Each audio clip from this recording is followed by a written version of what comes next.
अब मैं आज आपको इसका तीसरा दोहा पढ़ने जा रही हूँ। हस्ती चढ़िए ज्ञान को सहज दुलीचा डारी, स्वान रूप संसार है भूखन दे झकमारी। ध्यान दें, हस्ती चढ़िए ज्ञान को, हमको कैसा ज्ञान प्राप्त करना चाहिए इस संसार में रह करके।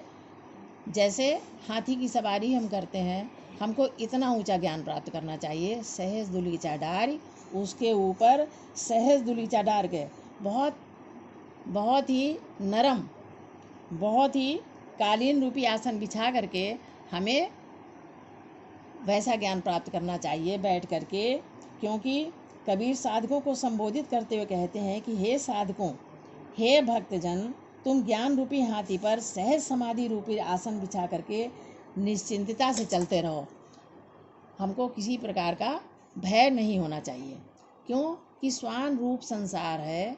कबीर दास जी ने इस संसार को स्वान मीन्स कुत्ता, इस संसार को कुत्ते के समान बताया है। भूखन दे झक मारी, क्योंकि जब हाथी निकलता है तो कुत्ता भौंकता ही रहता है, और हाथी चलता जाता है, कुत्ता भौंकता रहता है, अंत में हाथी चला जाता है और कुत्ता अपने आप ही निराश होकर के भौंकना बंद कर देता है। ऐसे ही कबीर दास जी का कहने का आशय ये है कि जब हम कोई अच्छा कार्य करते हैं तो हमें दुनिया की निंदा या दुनिया क्या कहेगी इस चीज़ की परवाह नहीं करना चाहिए। क्यों कि कहने वाले संसार में कुत्ते के समान है, जो कि लगातार भौंकते रहते हैं। अगर हम कोई अच्छा काम करते हैं तो हमारे ऊपर 50 लोग उंगली उठाते हैं कि तो हमें उस पर ध्यान नहीं देना है। और जब हम अपना काम करते जाएंगे, हम अपनी ऊंचाइयों पर पहुंच जाएंगे, तो एक दिन ऐसा ज़रूर आएगा कि ये उंगली उठाने वाला संसार अपने आप चुप हो जाएगा और हमारे ऊपर किसी भी प्रकार की उंगली नहीं उठाएगा। अगला, पखा पखी के कार ने सब जग रहा भुलान, निरपक होई के हरि भजे सोई संत सुजान। तो कबीर दास जी कहते हैं पखा पखी के कार ने। क्यों? पखा पखी मतलब पक्ष विपक्ष। हम लोग दुनिया में आते हैं तो हम पक्ष विपक्ष, ये अच्छा है, ये बुरा है, ये ऊंच है, ये नीच है, इन चीज़ों पे ज़्यादा ध्यान देते हैं। सब जग रहा भुलान, इस कारण क्या होता है कि हम भुलावे में पड़ जाते हैं, अर्थात तर्क और वितर्क के चक्कर में पड़ जाते हैं कि ये अच्छा है, ये बुरा है। तो हम पक्ष और विपक्ष के चक्कर में ना पड़े। कबीर दास जी कहते हैं निरपक होय के हरि भजे। क्यों कि वही व्यक्ति सच्चा भक्त है जो निष्पक्ष होकर, पक्ष और विपक्ष के चक्कर में न पड़कर, अच्छा और बुरे के चक्कर में न पड़ करके हरि का भजन करता है। सोई संत सुजान, वही सबसे बड़ा ईश्वर का भक्त कहलाता है। वही ईश्वर का भजन करने वाला माना जाता है जो निष्पक्ष होकर ईश्वर की भक्ति करता है। हेलो स्टूडेंट्स, आज मैं आपको कबीर दास जी का 5वां दोहा पढ़ाने जा रही हूँ। ध्यान से सुनिए। हिंदू मुआ राम गई मुसलमान खुदाई, कहे कबीर सो जीविता जो दूं के निकट न जाए।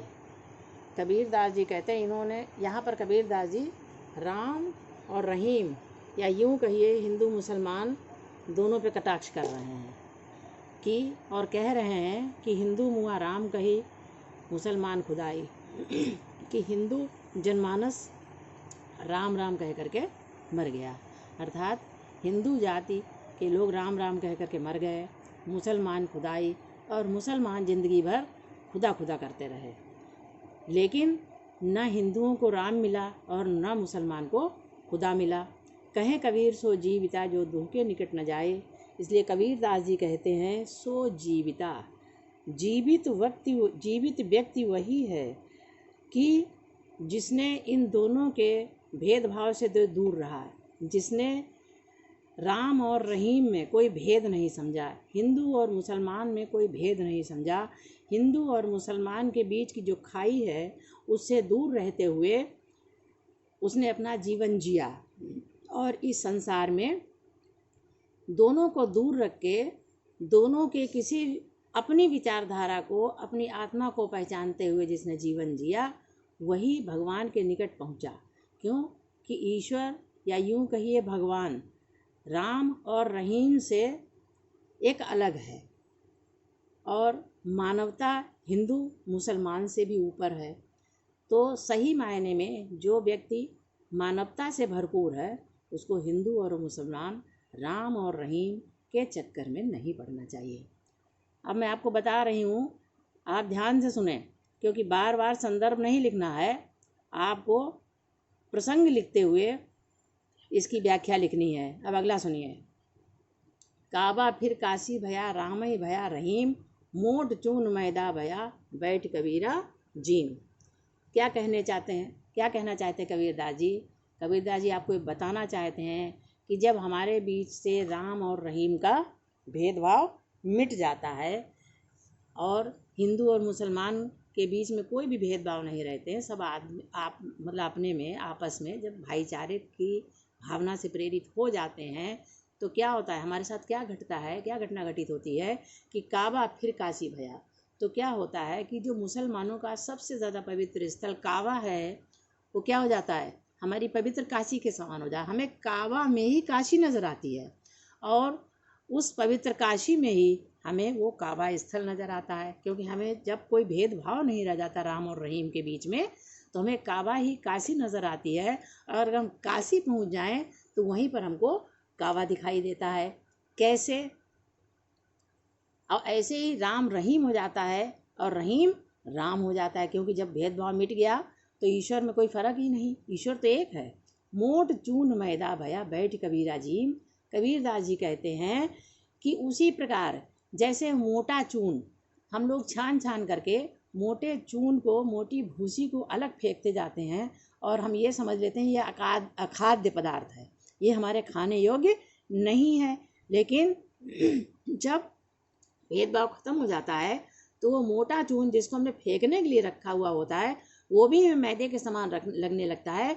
तो मोटे और पतले आटे में भी हमारे लिए कोई भेदभाव नहीं रह जाता है और वो भी हमें खाने योग्य रखने लगता है।